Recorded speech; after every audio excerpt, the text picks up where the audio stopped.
we go, hey, what could be giving too much stimulus to my thyroid? Because I know where my thyroid is. My thyroid's just below my thyroid cartilage and it sits right here, right? So what could be putting stimulus here that might be making my thyroid not function the way it should? What would be giving it too much stimulus, which would be retarding its function? And we go, well, what's there?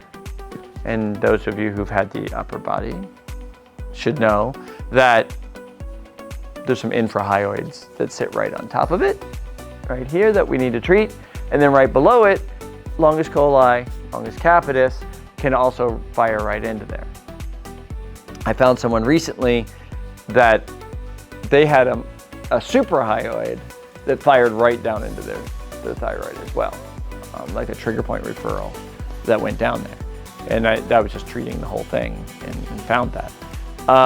And so by us getting rid of some of the stimulus going into the thyroid will start to produce more T3 and T4, which will do what to TSH? It'll stop, right? The hypothalamus will be like, hey, you're getting enough T3 and T4. It'll say, hey, pituitary, don't need to be yelling at that subcontractor anymore. They're doing a good job.